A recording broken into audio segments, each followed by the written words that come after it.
Welcome, everybody, to the Living Oneness Gathering. I am your host, Sue Dumais. It's an honor to be here once again with you, uniting our hearts in love for each other and our planet, and shifting consciousness from head to heart, from fear to love, and being messengers in the world right now, beacons of light, and showing up in the way that we're meant to right now, the best way we can to support this global shift in consciousness and our evolution. So thank you all for being here. Those of you that are joining us live, I appreciate your presence. And those of you that have signed up and will be listening to the replay, remember that it's live in your time. In the moment that you're experiencing it, you can bring in the energy and be in that heart space and be in resonance with the message and what we're sharing today. So I'm really excited. I have a special guest joining me today. Daniel Schmidt is joining me from Ontario, Canada. He is the founder of a non-for-profit Awaken the World Initiative and the Samadhi Center in Ontario, Canada. He's the creator of award-winning films, Inner Worlds and Outer Worlds. The Samadhi series is one of my favorite series, and he's also the creator and speaker in the Awaken Mind series. And I know that the Samadhi series, I believe, has a part 4 coming, and I'm really excited about that. So welcome, Daniel. I appreciate you being here. Thank you. Yeah, thank you for having me. Yeah. So let's just jump right in with the big question, because a lot of people, I know you go into great detail and take it from so many different angles, which I really appreciated in your Samadhi series. But let's just jump right in and ask in as the best way you can in this moment, or the best way you feel inspired to share, for you, what is Samadhi? Mm-hmm.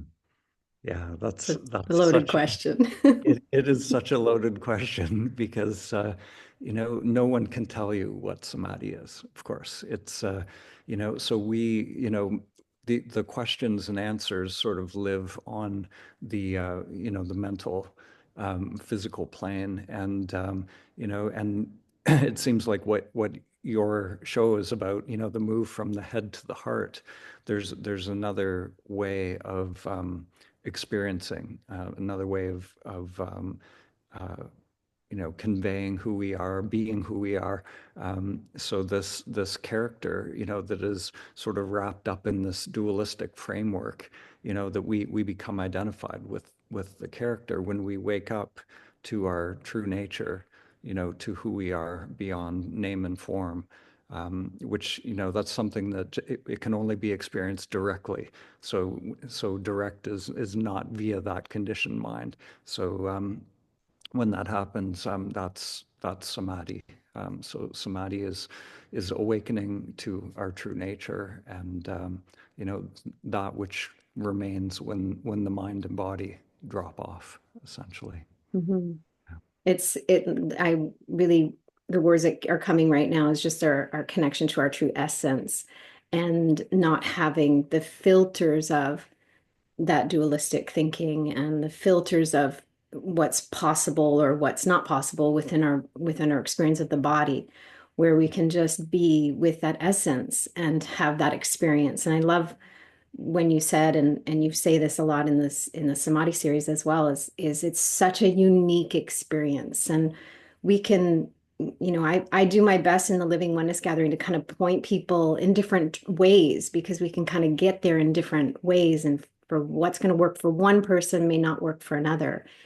Mhm. In your experience, I know you shared a lot in the way of the pathways that we can possibly take, but I'm just curious about your own personal experience. How did you kind of land in that experience of samadhi for yourself? Yeah. So maybe start out. Yeah, I'll tell you a little bit about my initial experience with it, because I came into it as a complete beginner without any kind of seeking, or there was no expectation. I came into it just going to actually a Vipassana 10-day meditation retreat, and the mind body at that time was in a pathological condition. So I really just wanted to be at more peace, basically. I thought meditation could bring peace and, or at least quiet the monkey mind. And so it was very unexpected. I followed the instructions. I was working really hard at this retreat, focusing on concentration, equanimity, and all the usual meditation stuff. And there was at that time a merging experience where it's like I became one with everything, and so like a Savakalpa samadhi experience. So it wasn't an awakening, but it was enough. It was like a peak human experience.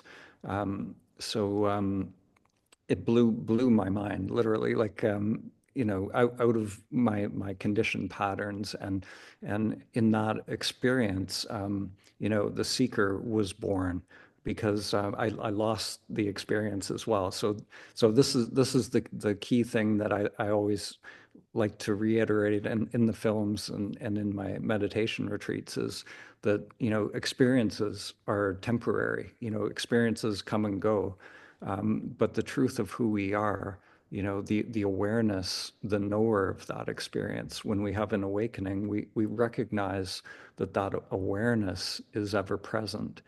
And so the sense of what I am, from that initial awakening, at that time, I thought I was, the Dan character, but I was like Jesus or Buddha or something. So I was completely delusional at that time, because I still believed I was the character. But as we go on the path, we more and more come to understand that our true nature is the awareness that is ever present.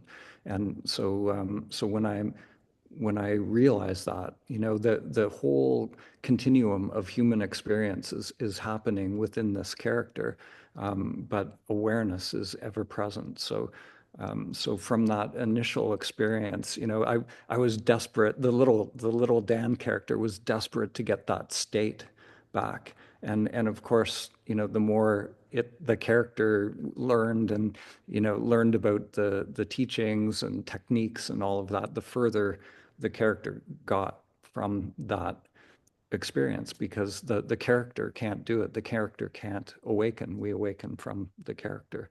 So there was a long period after that initial samadhi experience that was, a gradual failing of that character to to awaken. And then eventually there, through a lot of continuous failure of that character, eventually there was a recognition of who I am, my true nature.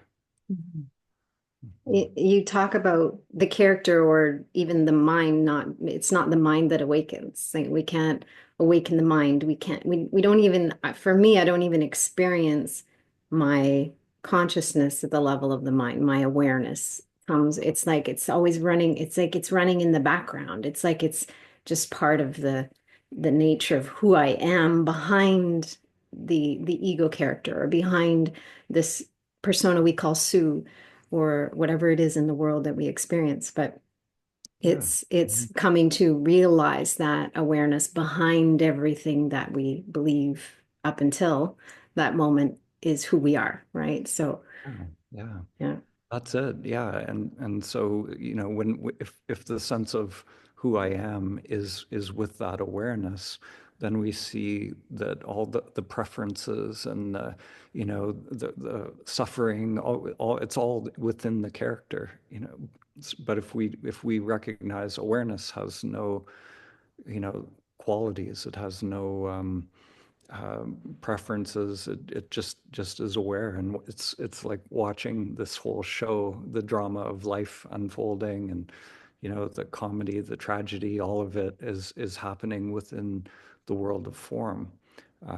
And but if I know, that I'm the awareness, and awareness is a tricky word because it's not simply the witness. There's a direct awakening of that awareness. So to me, it's what remains, even in deep sleep, when the mind and body drop off, there can be this continuity when that awareness is awake. So it's that which remains in waking, dreaming, and deep sleep. The one that doesn't come and go. Right. Yeah. And that I find that for a lot of people to explain samadhi or explain oneness or explain the experience with a connection to our essence, our divinity, to use words is to kind of take away from it. But we have to meet the mind, we have to meet people in their humanness and give them a language or give them an understanding. We have to sometimes even teach it in a language of duality so that the mind can open up to the understanding enough for it to let go, for the experience to come through, Yeah. and however that experience is for that individual. But Yeah, I think a talk like what we're doing right now, there, if we're um, sort of talking, to people beyond their peopleness, so talking to the essence, sometimes there can be, something in, maybe the heart is a good word, something can land, and for me, it's, sometimes whatever it is that lands, it's like an energy that comes to life. Someone will sometimes, it's like lighting a little fire for awakening, and that can lead people to the investigation, to self-inquiry, to doing the sadhana that will create the conditions for a direct experience. So for me, I love to work with people. Like it's beautiful to have these conversations because I think it does kindle those sparks for people. But the real work, I love being down in the trenches with people at retreats, doing the sadhana, doing intensive meditation and self-inquiry, and to me, that's where we create the conditions for awakening. So, we can't make it happen, but we sort of create these conditions for the conditioned self to surrender or drop away. go, yeah, yeah, for Mhm. the mind to let go, for the an opening. It's really because like creating an opening in the mind. I always say, a made up mind is a closed mind. So it's like the more we can open our mind and release the idea that we let go of everything you think you know and everything you think you don't know Mhm. about meditation, about oneness, about awakening, and create just a as wide an open mind as we can, then we can invite those experiences to come in. And I love what you were saying is like creating the conditioning around it. It's like creating the environment, creating the space. And everybody can do that individually. You can create a space in your home, you can create a space in even in your mind, in your awareness, in your everyday moments, even going to the grocery store. I always say when people say, well, how often do you meditate? And I'm like, I meditate 24/7. It's like I'm in a meditative state as much as possible. And when I forget, or when I'm find myself out of that meditative state, I forgive myself and I come back in, and I just do my best to stay in alignment with that way of being. So it's not about trying to do something. It's about how we are being while we're doing, how we are being in each moment, in conversation or in silence, whatever it is. And so I always like to look at it like my life is one big meditation, like a constant meditation. Beautiful. Yeah, yeah, that's very, very well said. Yeah. Yeah, I think yeah, for me, it's such a paradox with these retreats that we do because people come to the retreat and they're it's like the character wants to awaken, right? And it's like what do I do to make it happen? But it's not about doing. It's actually what you just described. It's a shift from that habitual doing. It's such a paradox because this is the one thing we can't do. It's we come to the retreat and we're just being, essentially. We're just, long periods of just being present, and somehow the mind body starts to change around this. There is a sort of rewiring that starts to happen if we're just being, and and we sort of change our interface in a way. And and then people get these glimpses of their true nature, and that's that's when it really lands for people, when they recognize, there is nothing to do. It's just recognizing the beingness that is already present. So then, it doesn't matter if you're on the cushion or in life. It's all watching whether the mind is mediating in that moment. If you're believing the next thought, or whether you're just present, fully directly experiencing life as it arises moment to moment. Yeah. Yeah, it's a beautiful practice. I a lot of people believe or have this idea that awakening is like, okay, I'm gonna awaken and it'll all change. It'll be like a moment. And for some it is, for few, for the few it is, and maybe more and Haven't more met any. will have that experience. Yeah. But awakening for me and in my experience and for a lot of people, I believe is very gradual. And we have these moments where it's just like a real eye-opening kind of experience, a real heart-opening experience, or a mind-blowing experience. But the process of awakening is often gradual. And people have a hard time with that because they're like you say, you want to get there, you want to do it, you want to make it happen, especially those that are used to being able to kind of make things happen or create things or do things or try and make something happen. It's a lot of a practice of surrender and just allowing and persistence, really. Mhm. Hmm. Yeah, there's definitely many countless ways that it can unfold. The retreats that we do really create these conditions where they're sort of designed to bring about kensho, which is, it's more of a, like when it happens for the first time, it's more of a dramatic flip. It is like a, and it's like waking up from a dream, and it's like, people will, there's usually very particular Kensho sort of qualities where, people will feel like I've been playing this character for the last 40 years or whatever. And now it's like, what was that all about? It's like I'm outside of the character. I'm awake, like waking up from a dream. And it can be, we've witnessed it so many times, and there's certain characteristics that are very clear in that. Um, and it's like one moment you believe you're the character, one moment you're awake. So it can happen like that, very quickly. And those are the more dramatic things. It's the person's energy, everything changes right in front of your eyes, which is, it's beautiful. And what excites me is creating the conditions for that to happen. um, but um, but quite often, like the awakening, that sort of an awakening is, I always say, just the beginning of the path. It really, like, what we because what can happen is, in that moment someone awakens, but then the mind will come back, and quite often the mind will actually take ownership of that experience. So the mind will say, I did it, I awakened, right? And then it's like, I had an awakening, and like, who is that I that has now taken that ownership and appropriated it?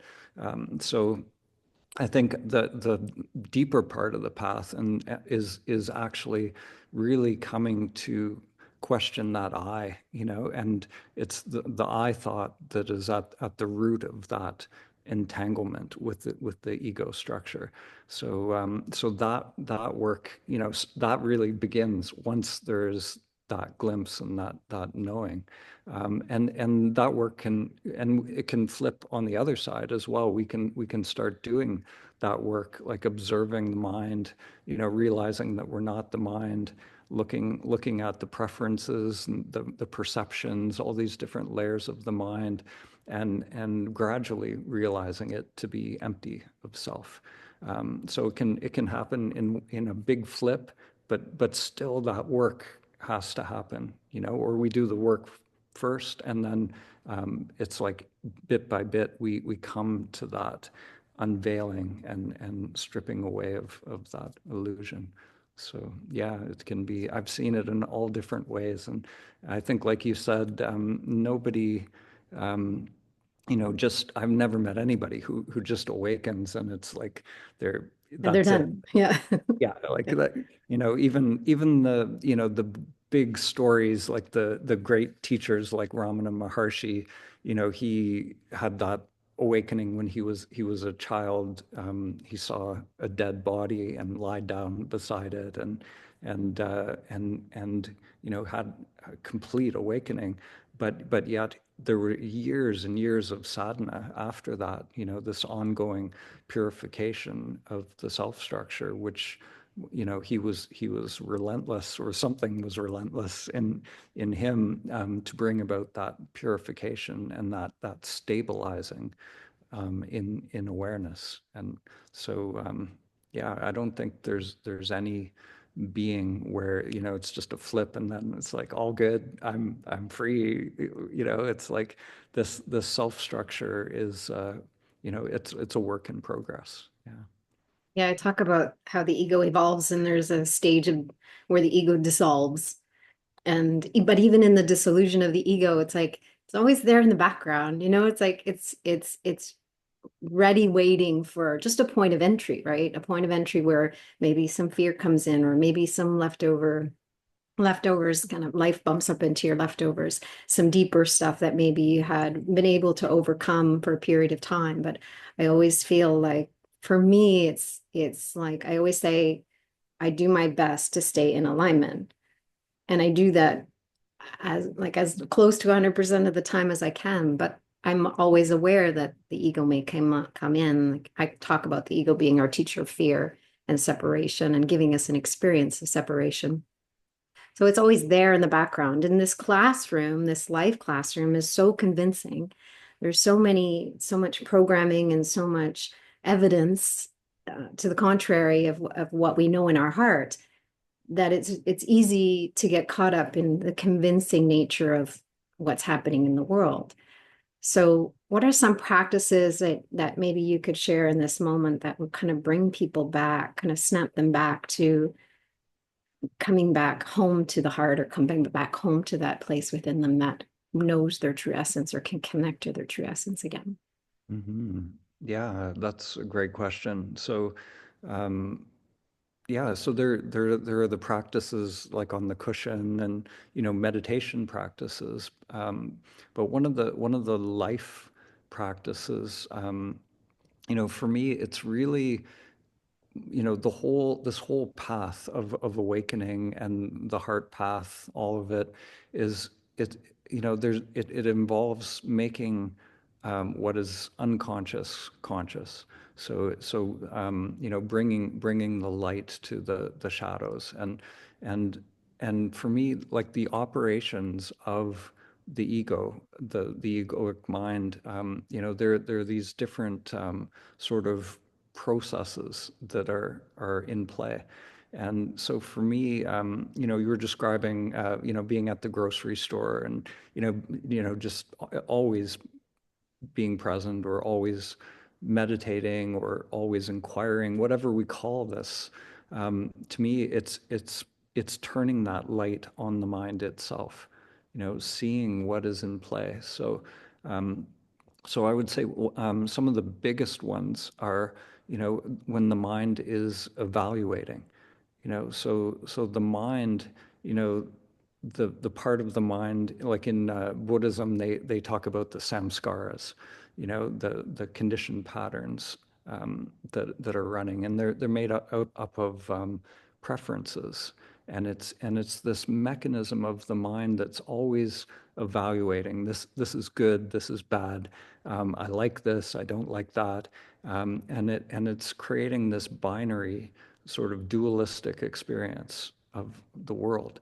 So it's like, I like this politician, I don't like that politician. This is, all of that. And it keeps the energy um, like the ego is really just made up of these patterns of resistance to what is. It's just saying no of what is. So it's like, I like this, I don't like that, and that is this polarity, this resistance in the world, and so we can start to do that, in life, just noticing, if I'm present, like Krishnamurti said, the highest intelligence is to be simply present without evaluating, without analyzing, without labeling as good or bad. And so for me, that is probably the number one thing is seeing, when that mediating mind is active, and we can do that in day-to-day life, and we can do it on the cushion as well.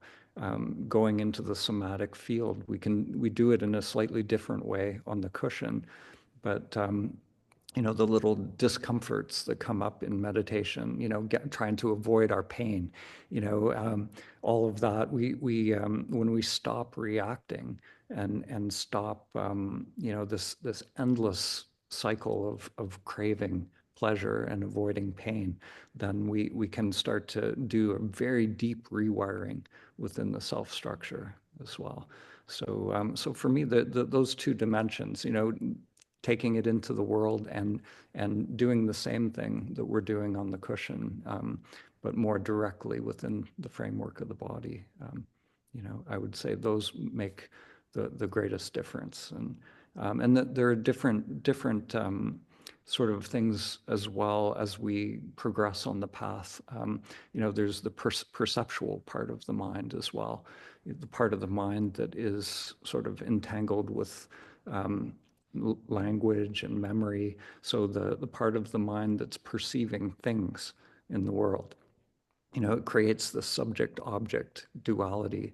um, so we can start to make that conscious as well, and that's another discrete process that can actually drop away. We can sort of purify that process so that we're not constantly labeling and perceiving through the language filter as well. Um, so, and again, that we can work with that on the cushion as well. Yeah, absolutely. And I love when you're talking about you can experience it in life as you're walking around and you can experience on the cushion. It's like it's again, we're not trying to separate spirituality from life. It's like life is spirituality, spirituality is life. It's like everything is with every breath, it's you can be doing this practice. And that's what I do. It's my life is this is my life. It's like this is how I'm being in my life. And that's how I feel like that's how I'm able and have been able to overcome so much of the programming that I've had is because I look at it as a 24/7, commitment. It's not just, oh, I'm going to meditate for 10 minutes or I'm going to go to this yoga class and then go back into my life. It's like blend the two so that it can become more of a unified practice in your life. Yeah, I Yeah. think that's the key for sure. Yeah.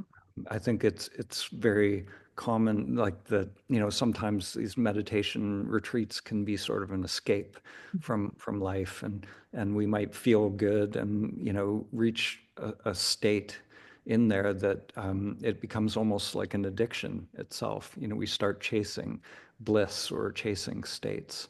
And I think that, like you said, the benefit of all of this is to make it integral, so it's, in meditation world, they talk about states and traits, so it's not about chasing the state. We want to actually grow the trait, or, samadhi itself can be a state, but it can be a stage of development as well. So we want to, you know, experience the states, of course. Like we want to wake up, experience that state, but allow the state to just come and go. And as we allow, it actually changes our wiring, and we can be more just open to whatever state is there. And the paradox is the more open we are, the more close we are to that samadhi state in the moment, in the now. And then the more open we are, the more aware or present we are to the fear or the separation or whatever else is keeping us from allowing us to experience that natural state of being in our essence. Yeah, Exactly. Yeah. The life is a more paradox. It's just that's the key is, the fear, all of these things that we see as hindrances really aren't hindrances. If we allow them to be exactly as they are, they're actually, the gateway in, our pain, our resistance, our fear, whatever it is, if we allow it fully, then it is no longer resistance. Like, we don't resist our resistance. Like, the fear is a pattern of a resistance. So if we resist it, we just create more of that, more resistance. So the only way to untangle all of this is to let it be as it is. Mhm. I always feel like every moment we're either observing or judging. So the more we can be aware of that filter of judgment, the more we can be aware of how our resistance is playing out.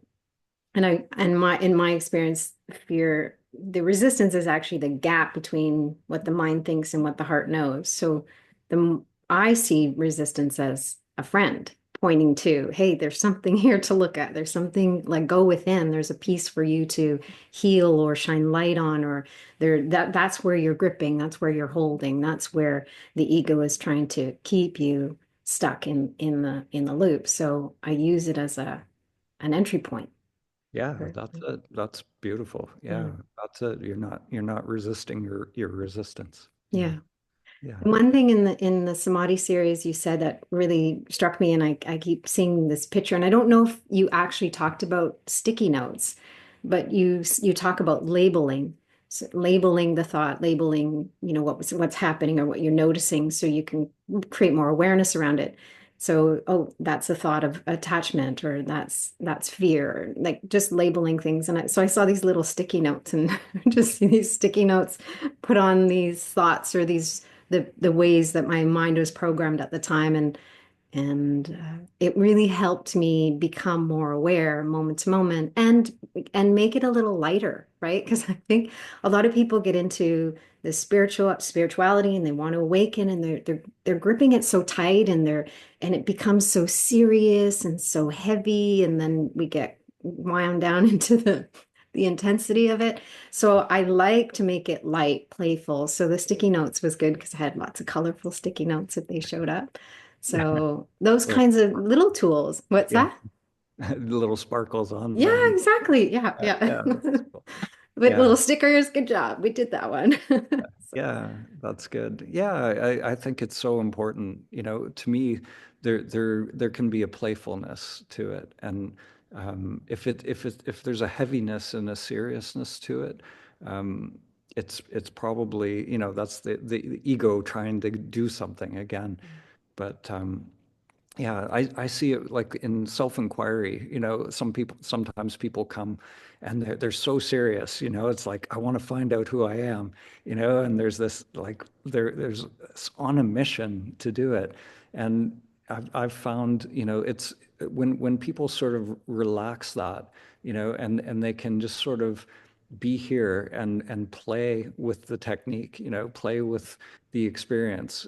Like, we usually do it in dyads, where we're speaking with a partner, and there's like almost like a childlike energy that starts to come, and a playfulness that starts to come, and it's that I've found. It's, when I start to see that, I think, okay, yeah, it's there.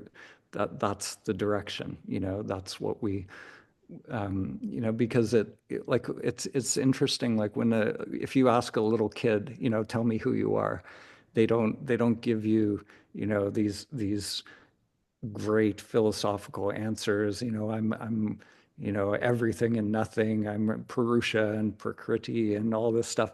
They're just like, it's just me. It's just me. And then they laugh, and they're whatever. It's the energy that starts to become free. And it's, if we treat it as a, you know, a goal for the mind or a question that has to be answered, um, then that again just keeps the energy on that mental and physical level.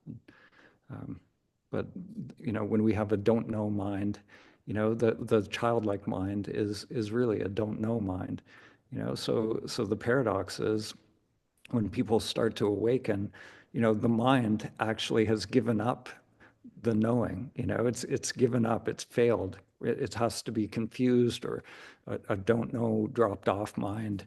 Or sometimes when people get tired as well, the mind's defenses are down. So it's like at these retreats, they're almost delirious, you know. So the mind is kind of in this state, and that's when we can start to know truly know ourselves, but it's not a knowing on that mental level. It's a No. direct knowing. Yeah. Yeah. It's a deeper knowing. Yeah. Mm. The experience beyond the mind, really. Yeah. Hmm. Where the mind Mhm. drops away enough to allow us allow us to have that direct experience.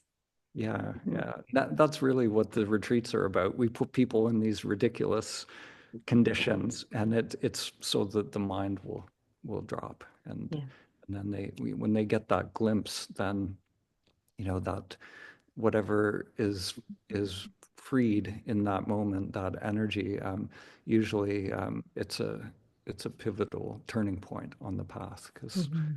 whatever, you know, up to that point, there was this doer, this seeker trying to make something happen. And so for me, that's the key, is recognizing that you know, the one that was trying to meditate, the one that was trying to achieve samadhi was never, it was just mistaken identity. It was never me in the first place.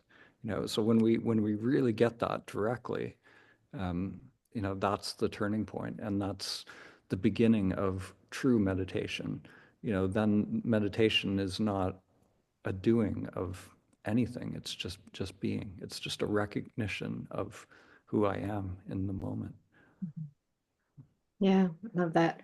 I when you were talking about the serious, I used to nickname myself Serious Sue because as a child I was so serious, but I'm also an empath, so I feel everything. I could feel everybody's pain and everybody's emotions, and the world was so serious and full of pain in my experience. So I became very serious. Mm. And so the longest time I just kept calling myself Serious Sue. I'm like, I gotta break that habit of being Serious Sue. And somewhere along the way, like this is what we're talking about for everybody who's listening. This is what we're talking about. It wasn't like I need to, there was a period of time I'm like, I got to stop being so serious. I'm going to be playful. And I was determined to be playful, but it wasn't naturally, joyfully, like it wasn't a spark from within. It was like, it was a decision I made in my mind. But that wasn't wrong. But that was the way I had to get to this place. And it's only now that I realize I've come full circle. When you said that, I'm like, oh, I don't feel Serious Sue anymore. I think she's like left the building. So it's like that moment where you realize, wow, something shifted. And I don't even know how or exactly when. That's that gradual unwinding and letting go. And all of a sudden we recognize in some ways we haven't experienced, and you're like, wait a minute, I would have normally responded or reacted this way, but I'm not. That's the miracle. It's like, wow, okay, something shifted around that, something healed around that, something let go. Mhm. And I love those experiences, but I just had one just now because I'm like, wait a minute, I think Serious Sue is totally gone. It's like it's Yeah, quite yeah, lovely. that's awesome. Mm. That's awesome. Mm. Yeah, and it is such a paradox, as you said. Like you know, it's like the mind that says, "I'm not going to be serious anymore." It's almost like planning to be spontaneous. You know, Yes. it's ridiculous, right? It's like, okay, I'm going to be spontaneous. Yeah. No, I it got this. can't I'm be going to that. plan this out. It's going to work Yeah, out. yeah, Yeah. yeah. It's funny. Yeah, Well, yeah. do you mind taking everybody through maybe a like 10-minute process and whatever you feel guided to bring us through and Sure, give sure. everybody an experience and see where we go? Yeah, Mm. sure. Okay. So yeah, maybe yeah, so I'll just start by maybe we can just notice the body breathing. It's a good place to start. Um, So, yeah, just take a moment to just notice whatever's happening in this moment, whatever's actually showing up for you in this moment. So maybe you notice the breath.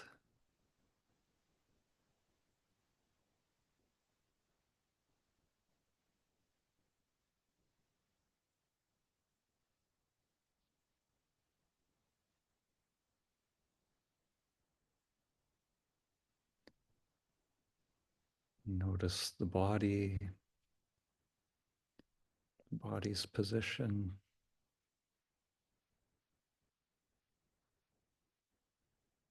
And we're not making anything happen. So this isn't really a guided meditation. I'm not guiding anything. So I'm just pointing to whatever is here in this moment.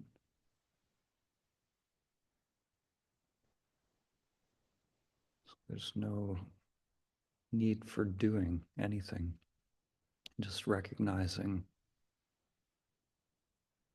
the beingness or the I amness that is here in this moment.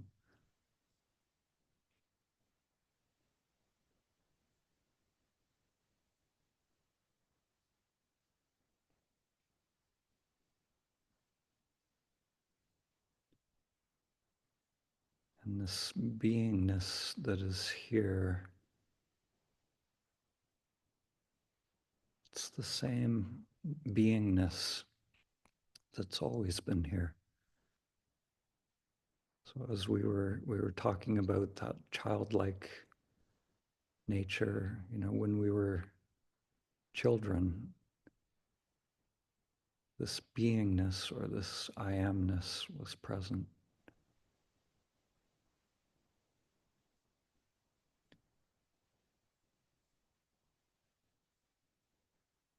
Just the sense that I am.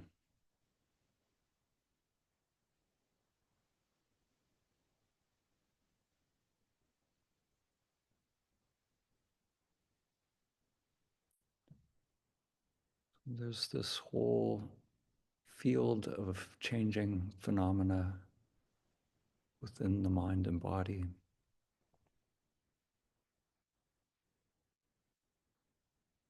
And this field of changes through our life. So that little child body grows up. This I amness, it's the same I amness that will be there 20 years from now.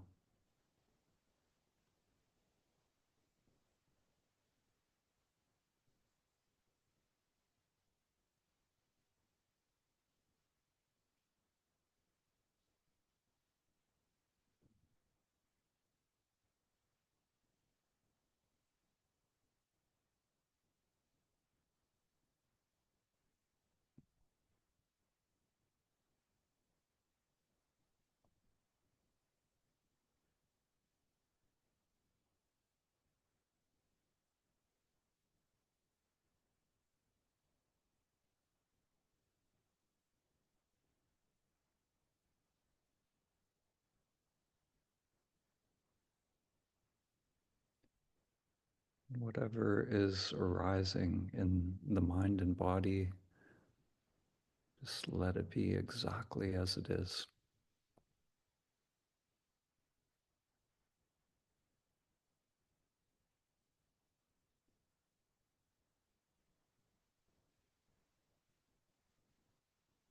This I amness has no preferences.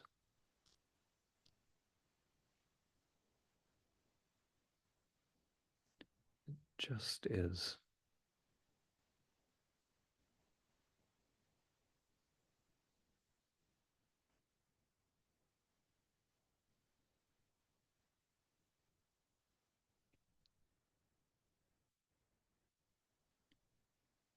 There may be phenomena in the mind and body that is making itself known.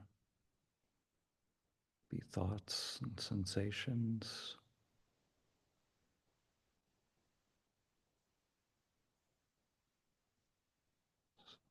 Who is aware of that mind and body?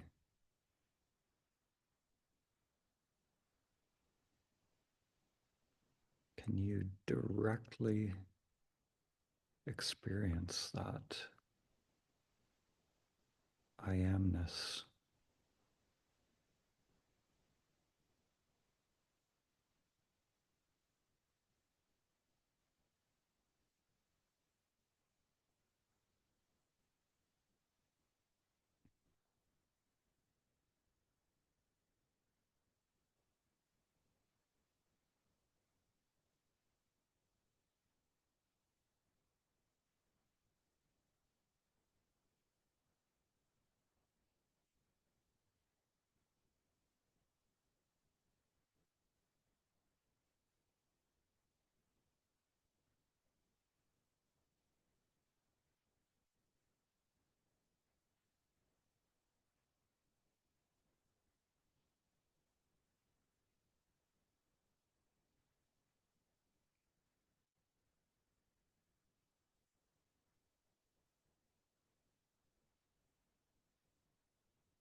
Just notice if the mind is controlling or doing anything. Notice if the mind is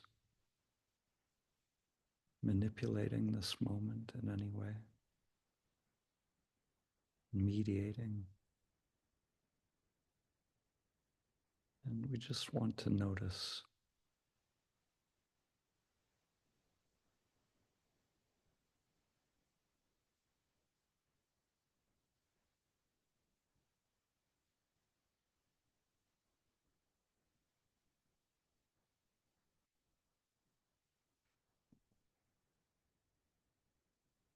Is there any expectation in the mind or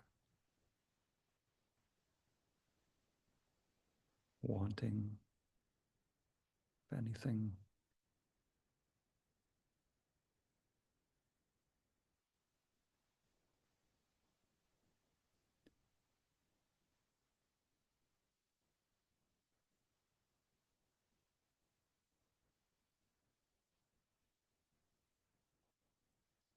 And again, noticing the beingness that has no wanting,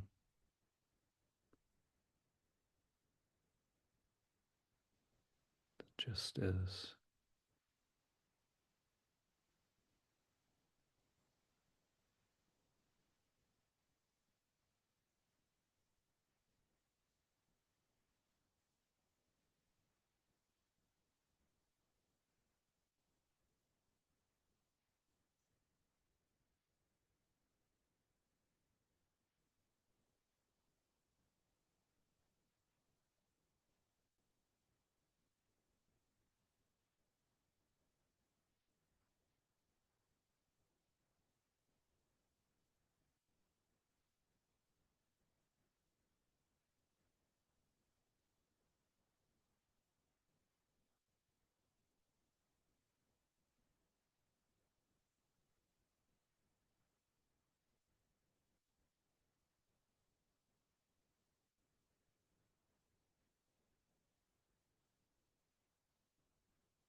So we can continue to just be aware of this dimension of being, .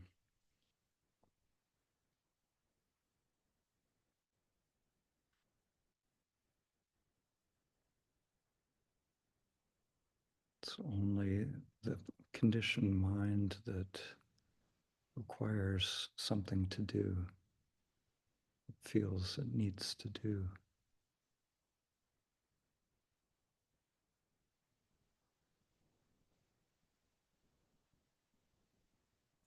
This dimension of beingness is complete. It's here, always available.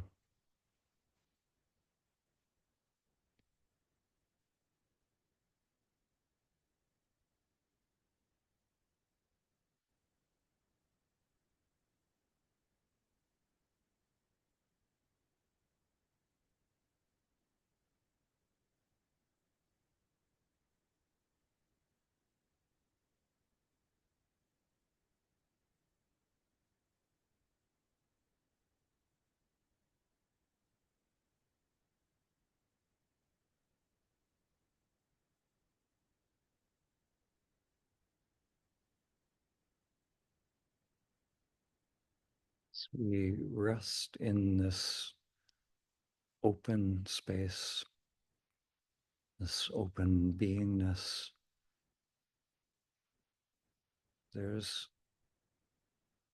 quite often a process that starts to unfold.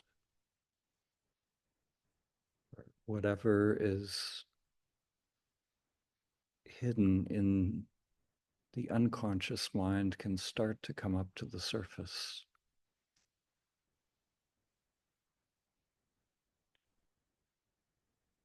So the old emotions, feelings, maybe even past experiences, whatever we hold in the mind and body, this space of beingness allows for all of it to come up.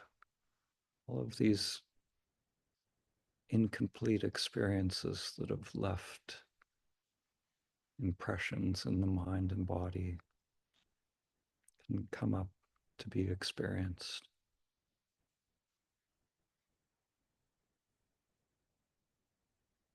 And we just allow all of it.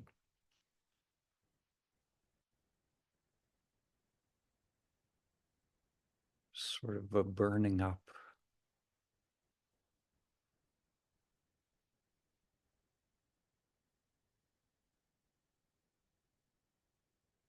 So not reacting or having any preference to any phenomena that's coming up.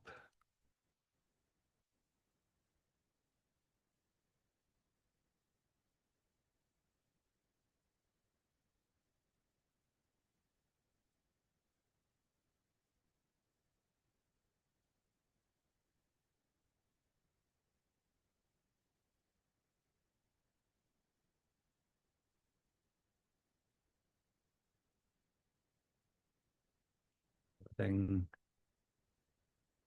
the inner energies circulate freely if that's what it's doing.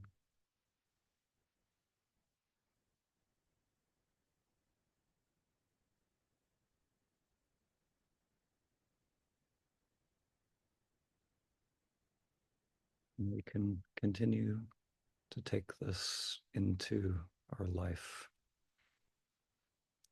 just allowing everything to be as it is as we move into life from this place of beingness, this place without preferences, without grasping.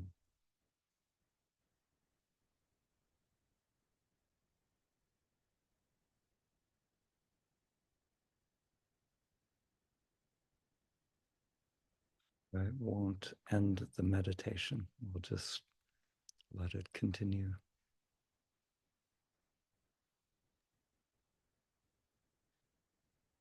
Thank you. Mm. It was so wonderful to hear you go into that You didn't, I know you say it's not a guided meditation, but it's this guided voice you have. It's a voice that's guiding.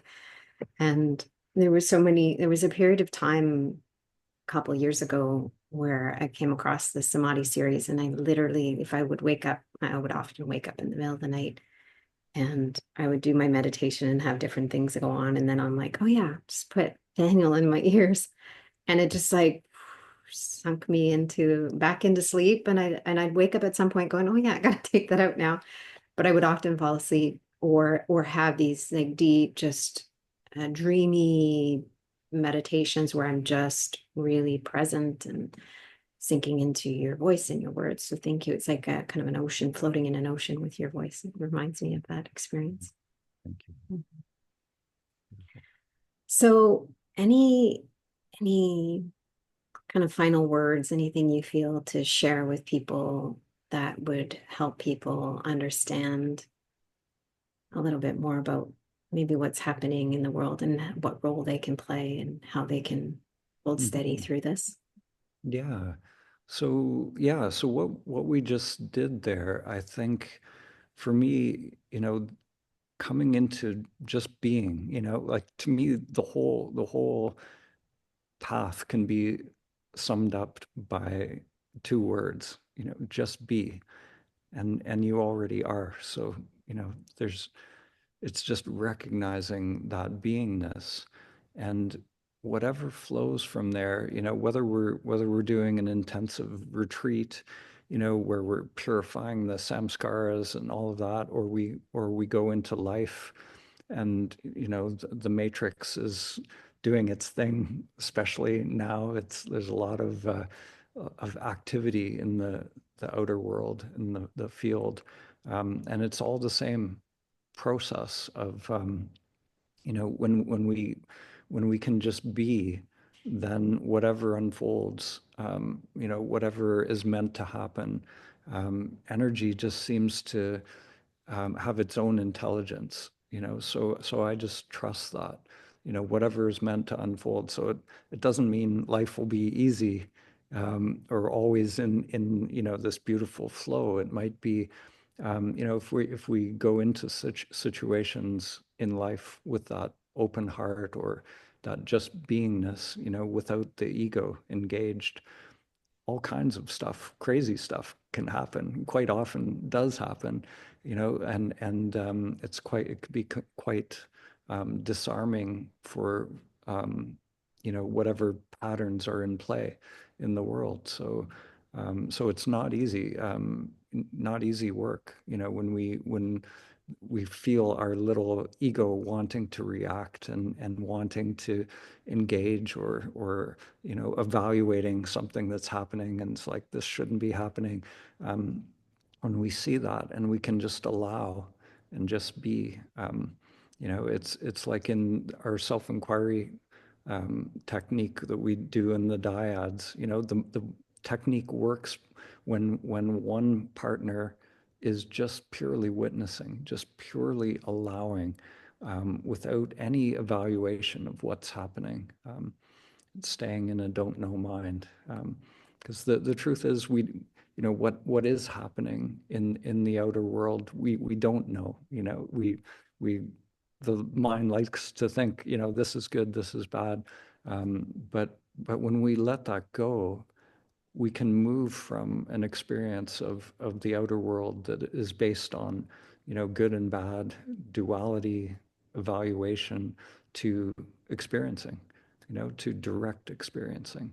And for me, that's where the depth of life is in directly experiencing whatever it is that comes into our field. It's where the juiciness and the miracles really reside, is we open up when we open up to that. Yeah. Yeah. Yeah. Beautiful. Thank you Mhm. for being here, and thank you for sharing your heart, and thank you for being of service to humanity, and for following and really answering your deepest heart's calling. I can feel it, and I appreciate you being in this world. Your presence is very healing, and Thank you, yeah. and thank you for what you're doing and for creating this space here. It's yeah, beautiful. Thank Thank you.